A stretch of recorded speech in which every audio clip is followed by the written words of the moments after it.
नमस्कार।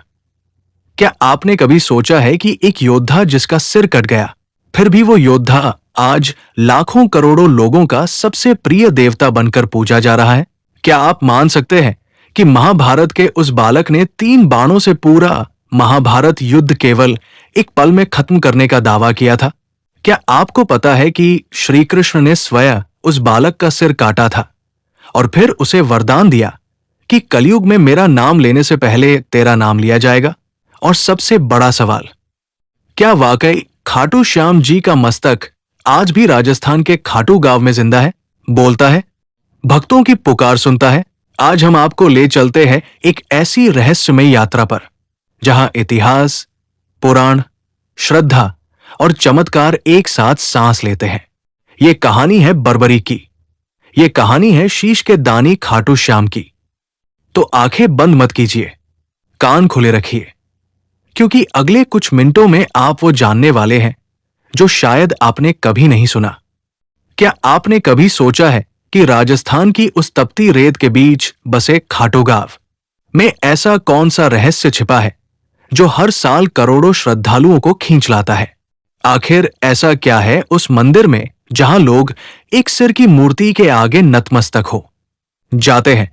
एक ऐसा शीश जिसके बारे में कहा जाता है कि वो कभी युद्ध भूमि का साक्षी रहा था। क्या सच में ये वही सिर है जो बिना शरीर के महाभारत का संपूर्ण युद्ध देखता रहा? और अगर हां, तो आखिर उस सिर में आज भी चेतना क्यों महसूस होती है? क्या ये केवल श्रद्धा की गहराई है या किसी अदृश्य ऊर्जा का प्रवाह जो आज भी वहां धड़कता है? कहानी कहती है ये शीश किसी साधारण मनुष्य का नहीं बल्कि घटोत्कच के पुत्र बर्बरीक का है, जिसने महाभारत के युद्ध से पहले ही अपना शीश श्री कृष्ण को समर्पित कर दिया था। पर क्या कभी आपने सोचा कि अगर कोई योद्धा मात्र 3 बाणों से पूरा युद्ध समाप्त कर सकता था, तो फिर श्री कृष्ण ने उससे उसका शीश क्यों मांगा? क्या यह कोई साधारण परीक्षा थी या कोई ऐसा निर्णय जो भविष्य के किसी भयावह परिणाम को रोकने के लिए लिया गया था? क्या बर्बरी का बलिदान केवल एक कथा था या इतिहास की सबसे गूढ़ भविष्यवाणियों में से एक? मंदिर के गर्भगृह में केवल एक शीश विराजमान है, शरीर नहीं। फिर भी लोग कहते हैं कि वहां कोई अनकही उपस्थिति है। कुछ ने वहां नीली रोशनी तैरती देखी, कुछ ने हवा में गूंजते मंत्रों का आभास महसूस किया। आखिर रात के सन्नाटे में वह रहस्यमय कंपन क्यों महसूस होता है? क्यों कुछ लोग कहते हैं कि उस मूर्ति में सच में चेतना है, कि वह रात को विश्राम करती है और दिन में जागती है? क्या विज्ञान के पास इसका कोई उत्तर है, या ये वही बिंदु है जहां विज्ञान मौन हो जाता है और आस्था बोलने लगती है? मंदिर के पास स्थित श्याम कुंड भी कम रहस्यमय नहीं। कोई स्रोत नहीं, कोई धारा नहीं, फिर भी उसका जल कभी नहीं सूखता।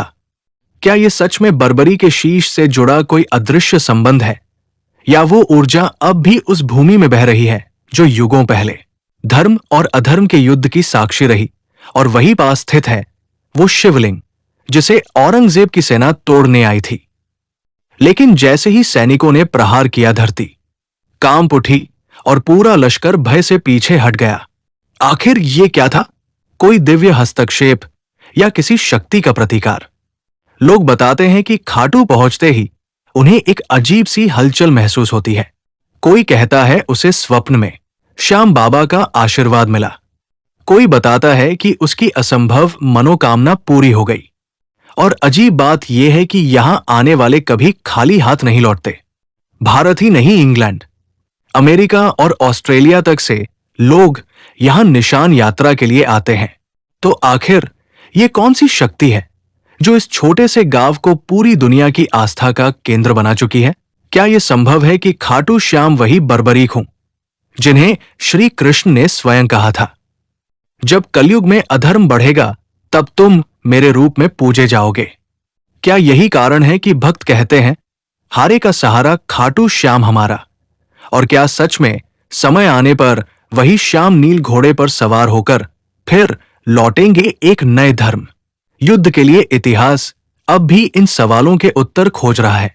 विज्ञान अब भी मौन है, लेकिन आस्था हर दिन इन रहस्यों को जीवित रखती है, क्योंकि खाटू श्याम केवल एक मंदिर नहीं, एक जीवित रहस्य है, जहां हवा में भी श्रद्धा की गूंज है, दीवारों में भी इतिहास की सांसें हैं, और उस एक शीश में अब भी एक अदृश्य जीवन धड़कता है, जो हर पुकार सुनता है, हर आंसू पहचानता है और हर विश्वास को उत्तर देता है। तो नमस्कार दोस्तों, मैं रवि आपका मेरे चैनल रवि वर्ल्ड ट्यूब में स्वागत करता हूं। आज की ये वीडियो बहुत ही ज्यादा खास होने वाली है, इसलिए इसे बिना स्किप किए अंत तक जरूर देखिएगा। तो चलिए इसके इतिहास की ओर आगे बढ़ते हैं। महाभारत काल की ये विलक्षण गाथा उस समय से शुरू होती है जब हस्तिनापुर का राजमहल धर्म का नहीं बल्कि राजनीति, ईर्ष्या और षड्यंत्रों का अड्डा बन चुका था। वहां हर दीवार, हर दरबार और हर सांस में सत्ता की भूख और भय का जहर घुल चुका था। दुर्योधन के मन में पांडवों के प्रति ईर्ष्या की ज्वाला दिन प्रतिदिन बढ़ती जा रही थी। उसे डर था कि यदि युधिष्ठिर को राज्य मिला तो कौरवों की सत्ता सदा के लिए समाप्त हो जाएगी और वो स्वयं एक सेवक बनकर रह जाएगा। यही भय उसके भीतर एक भयानक षड्यंत्र का बीज बो गया, एक ऐसा षड्यंत्र जो इतिहास के सबसे अंधेरे अध्यायों में दर्ज हुआ। जब भीष्म पितामह ने धृतराष्ट्र को धर्म और न्याय का पाठ पढ़ाते हुए कहा कि युधिष्ठिर ही राज्य के योग्य उत्तराधिकारी हैं, तो दुर्योधन ने पिता के मन में विष खोल दिया। उसने कहा, पिताश्री, यदि युधिष्ठिर राजा बन गया तो हमारे वंश की सत्ता सदा के लिए समाप्त हो जाएगी। धृतराष्ट्र जानते थे कि युधिष्ठिर धर्मनिष्ठ है, पर पुत्र मोह के आगे उनकी आंखों का अंधकार और गहराता गया, और इसी मोह ने उन्हें वो निर्णय लेने पर विवश किया जो आगे चलकर महाभारत का कारण बना। पांडवों को वाराणवत भेजने का निर्णय पर वो कोई सामान्य यात्रा नहीं थी, बल्कि मृत्यु की ओर कदम बढ़ाने का आमंत्रण थी। दुर्योधन ने वहां एक भव्य महल बनवाया जो बाहर से सोने की तरह चमकता था, लेकिन भीतर से पाप की आग में बना था। लाक्षागृह लाख, चर्बी, सूखी घास और ज्वलनशील वस्तुओं से बना ऐसा महल जो एक ही चिंगारी में जल उठे। उसका उद्देश्य साफ था, एक ही रात में पांडवों को जलाकर समाप्त कर देना। लेकिन नियति की अपनी चाल होती है। विदुर, जो धर्म और बुद्धि दोनों के प्रतीक माने जाते हैं, उन्होंने इस षड्यंत्र की आहट पाली। उन्होंने अपने संकेतों में पांडवों को सावधान किया और एक गुप्त सुरंग खुदवाने की योजना बनाई ताकि समय आने पर वे बच निकल सके। जब रात आई और पुरोचन ने महल को आग के हवाले करने की योजना बनाई, तो उससे पहले ही भीम ने उसकी दुष्टता को भस्म कर दिया। लाक्षागृह धधक उठा और उसके साथ जल गया पुरोचन का पाप, उसका षड्यंत्र, उसका अहंकार। पांडव उस सुरंग से निकलकर हिंडनी नदी तक पहुंचे और विदुर द्वारा भेजी गई नाव में सवार होकर एक नए वन की ओर निकल गए। ये वही क्षण था जब भाग्य ने उनके जीवन की दिशा बदल दी। वो वन घना था, भयावह था और रहस्यों से भरा था। उसी वन में रहते थे राक्षस हिडिंब और उसकी बहन हिडिंबा। हिडिंब एक क्रूर नरभक्षी था जो मानव मांस खाकर जीवित रहता था। उसने हिडिंबा को आदेश दिया कि जंगल में घूम रहे पांडवों को पकड़ लाए। लेकिन जब हिडिंबा की दृष्टि भीम पर पड़ी तो उसके भीतर की राक्षसी नहीं बल्कि एक स्त्री जाग उठी। भीम की वीरता, तेज और साहस देखकर उसका हृदय मोह और भक्ति से भर गया। उसने अपने भाई के आदेश का उल्लंघन किया और भीम की रक्षा में उसके सामने खड़ी हो गई। हिडिंब क्रोध से पागल हो गया और भीम पर आक्रमण कर दिया। फिर हुआ एक ऐसा युद्ध जिसमें केवल शक्ति नहीं, धर्म का भी निर्णय होना था। अंततः भीम ने हिडिंब का वध किया और धर्म की विजय हुई। युद्ध के बाद हिडिंबा ने भीम से विवाह का प्रस्ताव रखा। पहले तो भीम ने मना किया, लेकिन जब माता कुंती ने कहा विवाह करो परंतु संतान जन्म के बाद लौट आना, तब ये विवाह संपन्न हुआ। जंगल की नीरवता में पेड़ों के बीच गंधर्व विधि से हुआ ये विवाह धर्म और प्रकृति के मिलन का प्रतीक बना। उसी मिलन से जन्म हुआ एक अद्भुत बालक का घटोत्कच।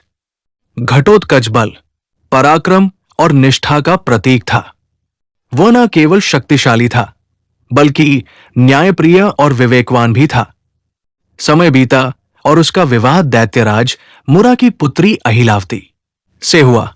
उनके 2 पुत्र हुए, अंजना अपर्वा और बर्बरीक। बर्बरीक वो बालक जिसका नाम आगे चलकर खाटू श्याम के रूप में अमर हो गया। बर्बरीक बचपन से ही विलक्षण था। उसकी आंखों में तेज, चेहरे पर करुणा और भीतर अग विश्वास था। उसने कम आयु में ही भगवान शिव की कठोर तपस्या आरंभ की। महीनों तक उसने भोजन का त्याग किया, एकाग्र होकर केवल महादेव के नाम का जाप किया। उसकी भक्ति से प्रसन्न होकर महादेव स्वयं प्रकट हुए और कहा, वत्स मांगो वरदान। बर्बरीक ने कहा है, महादेव मुझे ऐसे बाण दीजिए जो अचूक हो, जो एक साथ लक्ष्य को ढूंढे, नष्ट करें और वापस लौट आए। शिव मुस्कुराए और 3 अमोघ बाण उसे प्रदान किए। ये बाण साधारण नहीं थे। पहला लक्ष्य को चिन्हित करता, दूसरा उसका अंत करता और तीसरा बाण को वापस बुलाता। केवल 3 बाण, लेकिन उनमें समस्त संसार को नष्ट करने की क्षमता थी। पर उसकी सबसे बड़ी शक्ति उसका धर्म था। उसने अपनी माता अहिलावती से वचन लिया था, मैं सदैव हारे हुए पक्ष की ओर से युद्ध करूंगा। यही उसका जीवन का धर्म बन गया। जब कुरुक्षेत्र का युद्ध प्रारंभ हुआ, जब धर्म और अधर्म आमने सामने थे, तब बर्बरीक ने युद्ध भूमि में जाने का निश्चय किया। वो अपने नीले रंग के घोड़े पर सवार हुआ, कवच धारण किया, 3 बाण बांधे और धनुष उठाया। उसके नेत्रों में अग्नि थी, पर उसके हृदय में करुणा। रास्ते में उसका मार्ग एक ब्राह्मण ने रोका। वो कोई साधारण ब्राह्मण नहीं था, स्वयं श्री कृष्ण थे, जो उसकी शक्ति और उसके निर्णय की परीक्षा लेना चाहते थे। कृष्ण ने मुस्कुराकर कहा, वत्स कहां जा रहे हो? बर्बरीक ने विनम्रता से कहा है, ब्राह्मण, मैं धर्म की सहायता करने जा रहा हूं, उस पक्ष के लिए जो हार रहा होगा। कृष्ण ने गंभीरता से पूछा, पर यदि तुम हर बार हारे हुए पक्ष की ओर से लड़ोगे तो क्या ये युद्ध कभी समाप्त होगा? तुम जहां जाओगे वहां विजय होगी और इस प्रकार युद्ध अनंत बन जाएगा। बर्बरीक ने शांत स्वर में उत्तर दिया है, ब्राह्मण, मेरा धर्म हारे हुए के साथ है। जब तक कोई हारता रहेगा मेरा धनुष चलेगा। कृष्ण उसकी अडिग निष्ठा से प्रभावित हुए, पर उसकी शक्ति की गहराई समझना आवश्यक था। उन्होंने एक वृक्ष की ओर इशारा करते हुए कहा, यदि तुम्हारे बाण इतने पराक्रमी हैं, तो इन सभी पत्तों को एक ही बाण से भेद कर दिखाओ। बर्बरीक ने ध्यान लगाया, बाण चलाया और वो बाण वायु में घूमता हुआ हर पत्ते को छेद गया, सिवाय उस एक के जिसे श्री कृष्ण ने अपने चरणों तले छिपा लिया था। बाण उनके चरणों तक पहुंचा और जैसे उनकी अनुमति की प्रतीक्षा करने लगा। बर्बरीक ने हाथ जोड़कर कहा है, ब्राह्मण, अपना चरण हटा लीजिए, नहीं तो ये बाण आपको भी घायल कर देगा। कृष्ण मुस्कुराए, उनकी आंखों में गर्व और करुणा थी। उन्होंने देखा कि इस बालक में केवल बल नहीं बल्कि आत्मसंयम और श्रद्धा भी है। फिर उन्होंने गंभीर स्वर में कहा है, वीर, क्या तुम मुझे एक दान दे सकोगे? बर्बरीक ने नतमस्तक होकर कहा, जो भी मांगेंगे मैं अर्पित करूंगा। कृष्ण ने कहा, मुझे तुम्हारा शीश चाहिए। क्षण भर को संसार स्थिर हो गया, हवाएं थम गई, समय जैसे रुक गया, पर बर्बरी की आंखों में भय का नामो निशान नहीं था। उसने कहा है, ब्राह्मण, कृपया अपना वास्तविक रूप दिखाइए, क्योंकि ऐसा दान कोई साधारण व्यक्ति नहीं मांग सकता। तभी कृष्ण ने अपना विराट रूप प्रकट किया। चतुर्भुज सुदर्शन चक्रधारी पीतांबर वस्त्रों से शोभित मुखमंडल पर ब्रह्मांड की आभा। बर्बरी की आंखों से आंसू बह निकले। उसने श्रद्धा से सिर झुकाया। श्री कृष्ण ने बर्बरी को स्नेह और गंभीरता से समझाया कि धर्म युद्ध आरंभ होने से पहले युद्ध भूमि की शुद्धि और विजय सुनिश्चित करने के लिए एक महानविक क्षत्रिय के शीश का दान आवश्यक है। उन्होंने कहा है, वीर, ये महायुद्ध केवल अस्त्र शस्त्रों का नहीं बल्कि धर्म की स्थापना का युद्ध है। इसके प्रारंभ से पहले एक सर्वश्रेष्ठ योद्धा के त्याग की आवश्यकता है, और वो वीर तुमसे श्रेष्ठ कोई नहीं। श्री कृष्ण ने बर्बरीक को सर्वश्रेष्ठ क्षत्रिय की उपाधि दी और कहा कि उनका शीश ही इस धर्म युद्ध के आरंभ का पवित्र आधार बनेगा। बर्बरीक ये सुनकर मौन हो गया। उसके भीतर द्वंद्व था, युद्ध में सम्मिलित होने की आकांक्षा और धर्म के प्रति समर्पण की भावना के बीच बर्बरीक ने विनम्रता से निवेदन किया है, प्रभु मेरा एक आग्रह है, मैं इस युद्ध का अंत देखना चाहता हूं। मैं साक्षी बनना चाहता हूं उस धर्म युद्ध का जिसके लिए मैं अपना शीश अर्पित कर रहा हूं। श्री कृष्ण ने मुस्कुराते हुए उसकी प्रार्थना स्वीकार की और बोले, तथास्तु, तुम युद्ध को आरंभ से अंत तक देखोगे। तुम्हारा शीश अमर रहेगा और तुम्हारी दृष्टि समस्त युद्ध की साक्षी बनेगी। उस रात बर्बरीक ने अपने आराध्य भगवान शिव की घोर उपासना की। पूरे रात्रि उन्होंने दीप प्रज्वलित कर महामृत्युंजय का जप किया। फाल्गुन मास की द्वादशी तिथि को स्नान और पूजा अर्चना से निवृत्त होकर उन्होंने शांत मन से अपने शीश का दान दिया। कहते हैं कि उस क्षण जब तलवार उनके गले पर चली, वातावरण में एक दिव्य कंध फैल गई। आकाश से पुष्पों की वर्षा होने लगी और चारों दिशाओं में ओम की अनुगूंज गूंज उठी। उनका शीश श्री कृष्ण ने स्वयं अपने कर कमलों से उठाया और उसे युद्ध भूमि के समीप एक ऊंची पहाड़ी पर स्थापित किया। वहां से बर्बरीक का शीश संपूर्ण युद्ध का साक्षी बना। उसने देखा कैसे धर्म और अधर्म का संघर्ष चरम पर था, कैसे अर्जुन के बाण और श्री कृष्ण के सुदर्शन चक्र ने असंख्य रथों को भेद डाला और कैसे सत्य की जीत होती गई।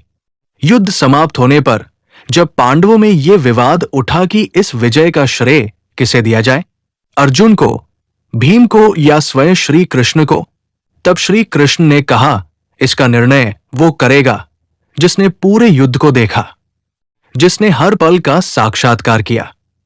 वो है बर्बरीक का शीश। सभी पांडव उस पहाड़ी पर पहुंचे और बर्बरीक के शीश से प्रश्न किया, हे वीर, बताओ इस विजय का श्रेय किसे जाता है? बर्बरीक का शीश मुस्कुराया और उत्तर दिया, इस युद्ध में विजय किसी मनुष्य की नहीं थी। मैंने केवल एक ही शक्ति को देखा जो समस्त युद्ध भूमि में विचर रही थी। वो था श्री कृष्ण का सुदर्शन चक्र। वही शत्रु सेना को काट रहा था। वही विजय का वास्तविक कारण था। ये युद्ध श्री कृष्ण की लीला थी और उनका संकल्प ही इस विजय का आधार। ये सुनकर सभी पांडव नतमस्तक हो गए। श्री कृष्ण ने प्रसन्न होकर कहा है, वीर बर्बरीक, तुम्हारा ये त्याग, ये भक्ति और ये सत्य युगों तक अमर रहेगा। आज से तुम मेरे श्याम नाम से पूजे जाओगे। खाटू नामक ग्राम में तुम्हारा पुनर्जन्म होगा और तुम खाटू श्याम के नाम से प्रसिद्धि पाओगे। मेरे सभी 16 कलाएं तुम्हारे शीश में प्रतिष्ठित होंगी और तुम मेरे ही प्रतिरूप बनकर पूजे जाओगे। जब कलयुग में अधर्म बढ़ेगा, तब तुम हारे का सहारा बनकर अपने भक्तों की रक्षा करोगे। और तभी से बर्बरीक बन गए खाटू श्याम त्याग, भक्ति, निष्ठा और करुणा का सजीव प्रतीक। वो वीर जिसने युद्ध में सिर दिया पर दृष्टि से धर्म को अमर कर दिया। आज भी उनका शीश उस पवित्र भूमि पर पूजित है जहां से उन्होंने धर्म के युग की दिशा बदल दी थी। बर्बरीक से जुड़ी एक अन्य कथा भी सामने आती है जिसके अनुसार वे अपने पूर्व जन्म में यक्षराज सूर्यवर्चा थे। कहा जाता है कि ये कथा उस समय की है जब पृथ्वी मोर नामक असुर के अत्याचारों से कराह रही थी। अत्याचार की पराकाष्ठा ऐसी थी कि नदियां सूख रही थी, यज्ञ भंग हो रहे थे और देवताओं के मंदिरों में भय का सन्नाटा छा गया था। तब पृथ्वी देवी स्वयं गौ स्वरूप धारण कर देवलोक पहुंची और अश्रुपूर्ण स्वर में देवताओं से बोली, हे देवगण, मैं अब इस भार को नहीं सह पा रही हूं। मूर दैत्य के अत्याचारों ने समस्त लोगों को डरा रखा है। कृपा करके मुझे इस विनाश से मुक्त कीजिए। देव सभा में कुछ समय के लिए मौन छा गया। सब देवता एक दूसरे की ओर देखने लगे। अंततः ब्रह्मा जी ने गंभीर स्वर में कहा, ये दैत्य अत्यंत बलशाली है। इसका वध केवल भगवान विष्णु ही कर सकते हैं। हमें तुरंत क्षीर सागर जाकर उनसे प्रार्थना करनी चाहिए। सभी देवगण इस निर्णय पर सहमत ही हुए थे कि तभी सभा के बीच बैठे यक्षराज सूर्यवर्चा ने उठकर ऊंचे स्वर में कहा, है देवगण, ये कोई इतना बड़ा कार्य नहीं है कि जिसके लिए स्वयं विष्णु भगवान को कष्ट दिया जाए। इस मूढ़ दैत्य का वध मैं अकेला ही कर सकता हूं। आप सब व्यर्थ में उनकी शरण में जाने की बात कर रहे हैं। उनके इस कथन से देव सभा स्तब्ध रह गई। देवगण मौन हो गए और ब्रह्मा जी का मुख कठोर हो उठा। उन्होंने कहा, सूर्यवर्चा, तेरा ये कथन तेरे भीतर के अहंकार को प्रकट करता है। तू अपने बल के मद में अंधा हो गया है और देवताओं की सभा का अपमान किया है। इसलिए मैं तुझे श्राप देता हूं कि तू इस देव सभा से नीचे पृथ्वी पर गिरेगा, राक्षस योनि में जन्म लेगा और द्वापर युग के अंत में तेरा वध स्वयं भगवान विष्णु के हाथों होगा। ब्रह्मा जी के वचन वज्र की तरह गिरे। देव सभा में सन्नाटा छा गया। सूर्यवर्चा का तेज क्षण भर में मुरझा गया। वो कांपते हुए ब्रह्मा जी के चरणों में गिर पड़े और बोले, प्रभु, मुझसे भूल हो गई। मैंने गर्वश ये शब्द कहे, कृपया मुझे क्षमा कर दे। मुझे इस श्राप से मुक्ति दीजिए। ब्रह्मा जी का हृदय करुणा से भर उठा। उन्होंने कहा, वत्स, सूर्यवर्चा, तेरा अपराध बड़ा है, इसलिए श्राप तो शाश्वत रहेगा, पर मैं इसमें संशोधन अवश्य करूंगा। जब तेरा अंत होगा तब तेरे शीश का छेदन स्वयं भगवान विष्णु के अवतार श्री कृष्ण के हाथों होगा। किंतु उस समय 14 देवियां सिद्धा, अंबिका, कपाली, तारा, भनेश्वरी, चर्ची, एक भीरा, भूतांबिका, सिद्धि, त्रिपुरा, चंडी, योगेश्वरी, त्रिलोकी और जेत्रा प्रकट होंगी और तेरे शीश को अमृत से अभिषेक कर उसे अजर अमर बना देंगी। तेरा शीश देवों के समान पूजित होगा और कलयुग में तू एक देव स्वरूप के रूप में प्रतिष्ठित होगा। जब तक सूर्य और चंद्र अस्तित्व में रहेंगे तब तक तेरा नाम अमर रहेगा। देव सभा इस वचन से आलोकित हो उठी। ब्रह्मा जी के संशोधन ने श्राप को ही वरदान में बदल दिया। देवी चंडिका ने आगे कहा, है यक्षराज, तेरी कथा यही समाप्त नहीं होगी। जब तू पृथ्वी पर अवतरित होगा तब तेरी आत्मा धर्म की रक्षा के लिए एक बार पुनः महायुद्ध का साक्षी बनेगी और तेरे शीश की पूजा देवताओं के समान की जाएगी। यक्षराज सूर्यवर्चा ने नतमस्तक होकर कहा, प्रभु, मैं आपके वचनों को शिरोधार्य करता हूं। यदि ये मेरा कर्म है तो मैं उसे भी ईश्वर की इच्छा समझकर स्वीकार करता हूं। तब ब्रह्मा जी ने कहा, वत्स, जाओ, अपने कर्मों का फल भोगो, किंतु याद रखना, ये पतन तेरा अंत नहीं है, बल्कि एक नई यात्रा का आरंभ है। और फिर काल ने करवट ली। वही यक्षराज सूर्यवर्चा, महाबली भीम और दैत्यराज मूर की पुत्री मोरवी के पुत्र वीर बर्बरी के रूप में अवतरित हुए। वही तेज, वही वीरता, वही धर्मनिष्ठा, पर अब उसमें एक विनम्रता भी थी। उस विनम्रता की जो केवल अनुभव और पश्चाताप से जन्म लेती है। यहीं से उस आत्मा की अगली यात्रा शुरू होती है। यक्षराज सूर्यवर्चा से वीर बर्बरीक तक और वीर बर्बरीक से बाबा खाटू श्याम तक, एक ऐसी आत्मा की यात्रा जिसने अहंकार से लेकर त्याग तक का संपूर्ण मार्ग पार किया और अंततः हारे का सहारा बनकर संपूर्ण मानवता का देव स्वरूप बन गया। जितना रहस्यमयी खाटू श्याम का स्वरूप है, उतनी ही रहस्यमयी है इस मंदिर की उत्पत्ति की कथा। कहते हैं, जब जब समय मौन हो जाता है तब कोई भूमि, कोई संकेत या कोई अनजानी पुकार इतिहास को फिर से जीवित कर देती है। खाटू श्याम मंदिर का निर्माण भी ऐसी ही एक दिव्य पुकार से आरंभ हुआ था। ये केवल ईंट, पत्थरों और स्थापत्य कला का संयोजन नहीं था। ये उस चेतना की पुनः अभिव्यक्ति थी जो कलयुग में मानवता के लिए आशा का अंतिम दीपक बनकर प्रकट हुई। ये सब आरंभ हुआ राजस्थान की तपती धरती पर एक चमत्कारिक घटना से। उस समय सीकर जिले का खाटू गांव एक साधारण ग्रामीण बस्ती मात्र था, जिसे कोई विशेष धार्मिक पहचान प्राप्त नहीं थी। लेकिन एक दिन जैसे स्वयं सृष्टि ने संकेत दिया हो। गांव के पास चरती एक गाय अचानक एक स्थान पर जाकर रुक गई और बिना किसी कारण उसके थनों से दूध बहने लगा। लोग चकित रह गए। ना कोई बछड़ा पास, ना कोई कारण। ग्रामीणों को तुरंत आभास हुआ कि यह कोई सामान्य बात नहीं है, ये धरती कुछ कहना चाहती है। गांव में जिज्ञासा फैल गई।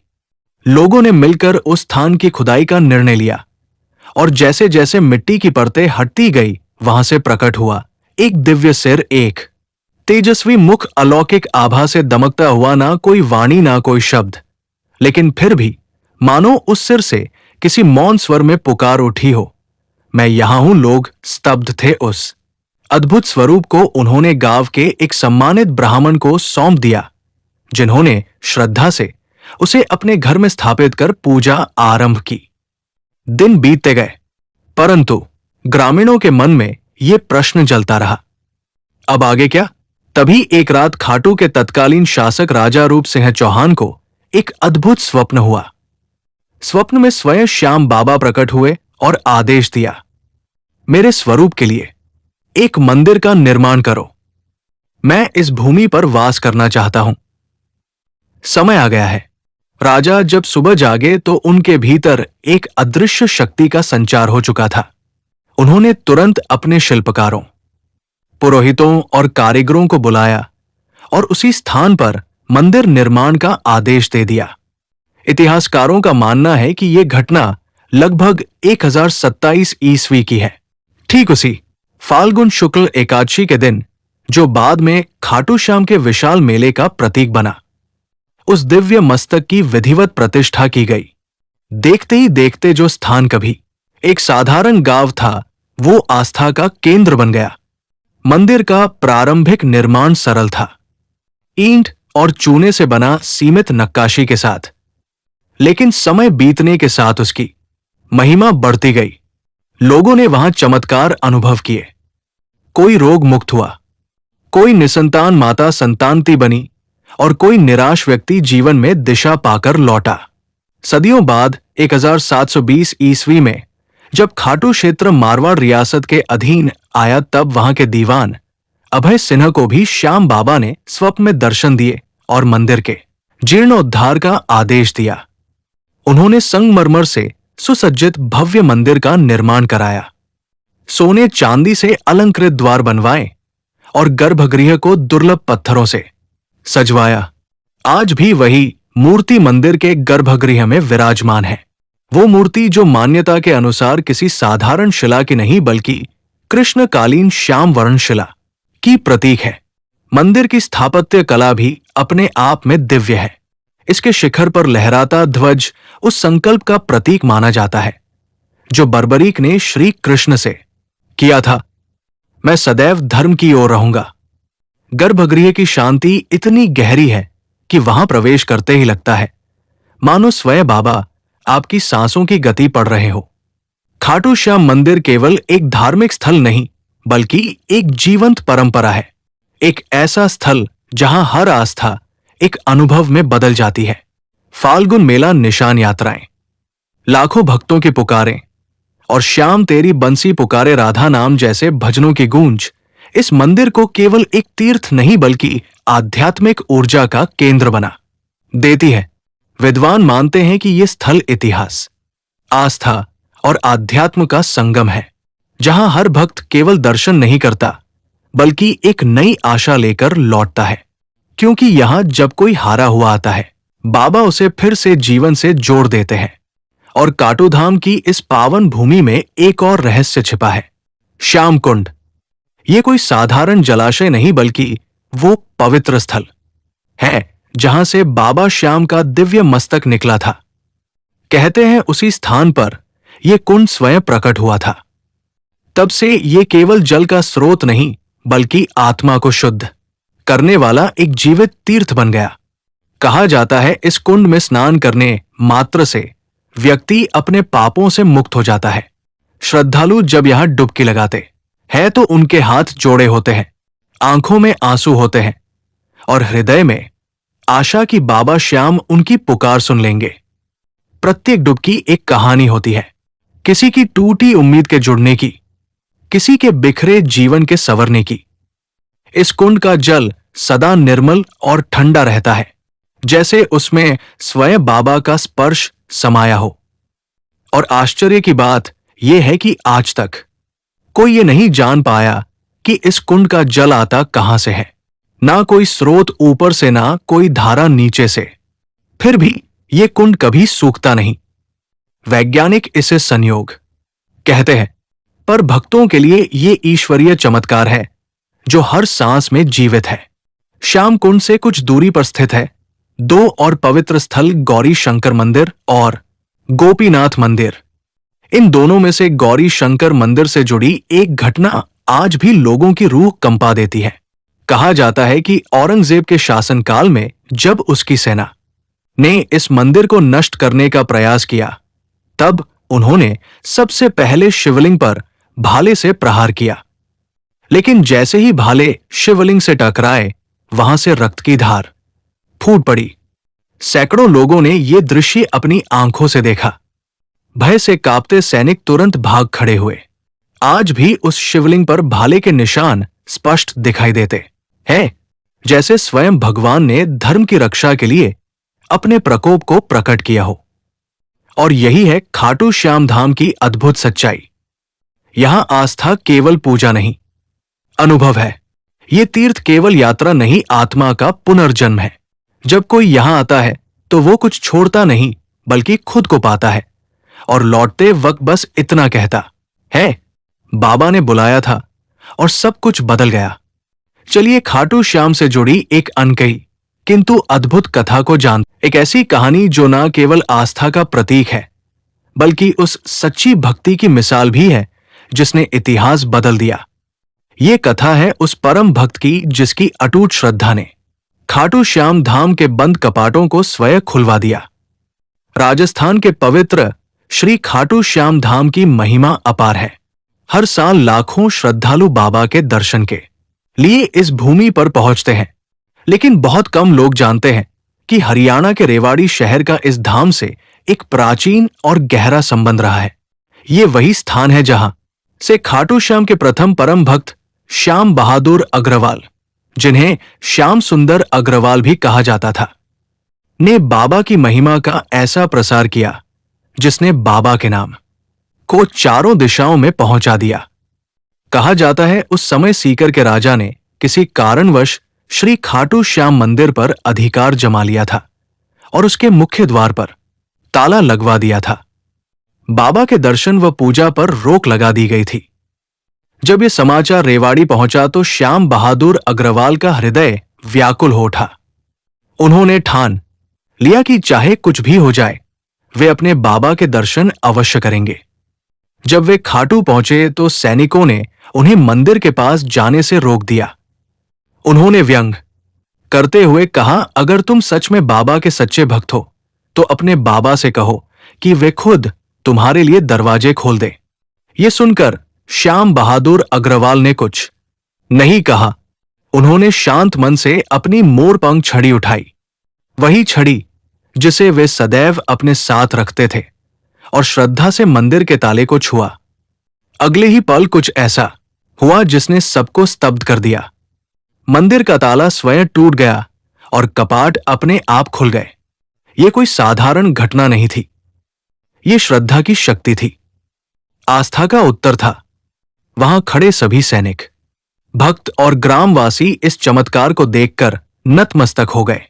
उस दिन के बाद से बाबा श्याम की ख्याति चारों दिशाओं में फैल गई और श्याम बहादुर अग्रवाल का नाम श्री खाटू श्याम बाबा के प्रथम परम भक्त के रूप में अमर हो गया।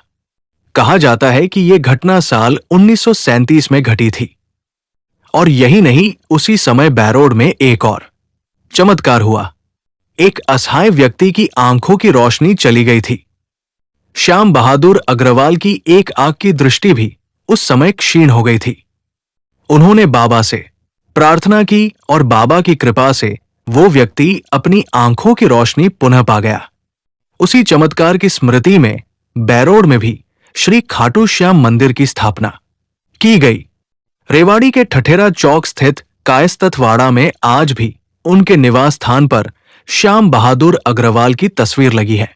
यही वो स्थान है जहां वे जीवन भर रहे और बाबा की भक्ति में लीन रहे। उनके निधन के बाद भी उनकी गद्दी आज आस्था का केंद्र बनी हुई है।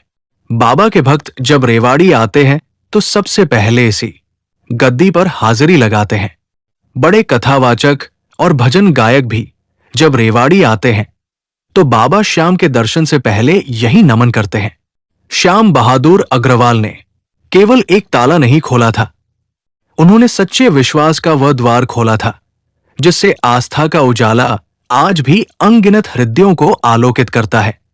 और यही कारण है कि जब कोई भक्त बाबा के चरणों में सिर झुकाता है तो वो केवल खाटू धाम की रेत को नहीं प्रणाम करता, बल्कि उस भक्ति की विरासत को नमन करता है जिसने इस युग में भी आस्था को जीवित रखा। बाबा श्याम की महिमा का बखान शब्दों में नहीं हो सकता। हर भक्त का अनुभव अलग है, हर चमत्कार अपनी कहानी कहता है। लेकिन अगर आप बाबा श्याम से जुड़ी और भी सच्ची, अद्भुत और रहस्यमयी कथाएं सुनना चाहते हैं तो कमेंट में जरूर बताएं, ताकि अगली बार हम आपके लिए और भी गहराई से बाबा की अनसुनी गाथाएं लेकर आए। और अगर आपको खाटू श्याम बाबा से जुड़ी ये चमत्कारिक और भावनाओं से भरी सच्ची कथा पसंद आई हो तो वीडियो को लाइक करें, अपने दोस्तों और परिवार के साथ शेयर करें और चैनल को सब्सक्राइब करना ना भूलें, क्योंकि आपका एक छोटा सा क्लिक हमें प्रेरणा देता है कि हम आपके लिए और भी दिव्य, ऐतिहासिक और आत्मा को छू लेने वाली कहानियां लेकर आते रहें। और हां, अगर आपने अभी तक हमारी बाकी आध्यात्मिक वीडियोस नहीं देखी है तो उन्हें जरूर देखिए। हर वीडियो आपको एक नई यात्रा पर ले जाएगी जहां आस्था, इतिहास और चमत्कार एक साथ जीवित हो उठते हैं। मिलते हैं अगली वीडियो की ओर। तब तक के लिए जय श्री श्याम। हारे का सहारा बाबा श्याम हमारा।